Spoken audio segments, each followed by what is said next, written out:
He was the last great Apache war chief, a name that struck fear into the hearts of settlers and soldiers across the American Southwest. A ghost of the mountains, a master of guerrilla warfare, a man who fought for decades to protect his people's land and way of life. This is the story of Geronimo, the warrior who would not break. Before he was Geronimo, he was Goyakla, meaning one who yawns. Born in 1829 in what is now Arizona, he was a member of the Bedonkohe band of the Apache. His childhood was steeped in tradition. He learned the ways of the warrior, the skills of the hunter, and the sacred ceremonies that connected his people to the earth. Life was hard, but it was free, under the vast desert sky. But that freedom was shattered in 1858. While Goyakla and other men were away on a trading trip, Mexican soldiers attacked their camp. They killed dozens of women and children, including Goyakla's mother, his wife, and his 3 young children. When he returned to the silent, blood-soaked camp, his world ended. He would later say, "I had lost all." In that moment of unbearable grief, Goyakla the Yawner died, and a warrior was born. Driven by a burning need for vengeance, he sought a vision from the spirits. He heard a voice tell him, "No gun can ever kill you. I will guide your arrows." From that day forward, he was a man transformed. During a fierce battle against the same Mexican soldiers, he charged them repeatedly, armed only with a knife. The soldiers, terrified, cried out in prayer to their saint, "Geronimo! Geronimo!" Spanish for Jerome. The name stuck. Goyakla became Geronimo, a symbol of Apache resistance. He quickly distinguished himself as a brilliant and fearless war leader. Though not a hereditary chief, warriors flocked to his side, drawn by his courage and his incredible success in battle.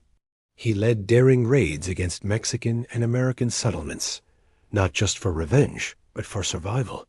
His tactics were legendary. He knew the mountains, canyons, and deserts of the Southwest like the back of his hand.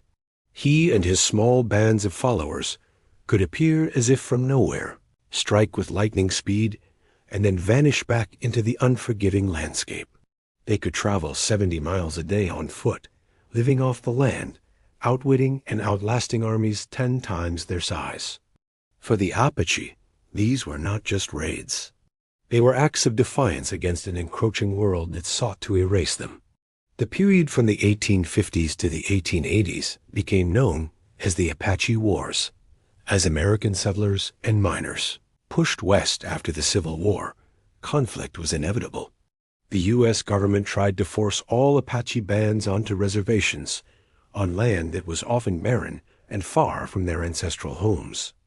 Treaties were made and just as quickly broken. Promises of food and protection turned into starvation and neglect. Geronimo and others, like him, refused to submit. They would agree to reservation life, only to break out when conditions became unbearable, returning to their old ways of raiding and fighting. Each breakout sparked a massive military response.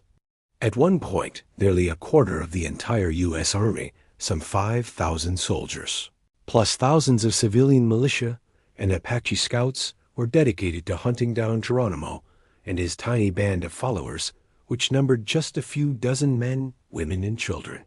The chase was relentless, a cat-and-mouse game played across thousands of square miles of rugged terrain, spanning from Arizona and New Mexico deep into Mexico's Sierra Madre Mountains. The newspapers of the day painted Geronimo as a bloodthirsty savage, a monster. But to his people, he was a hero, the last defender of the Apache way. By 1886, after years on the run, the end was near. Geronimo's band was exhausted, starving, and cornered. The U.S. Army, led by General Nelson Miles, employed a new tactic.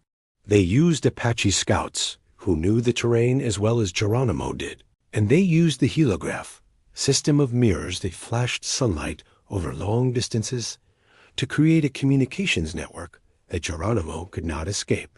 Facing overwhelming odds, and promised that he and his people would be reunited with their families after a brief imprisonment. Geronimo finally surrendered. It was September 4th, 1886.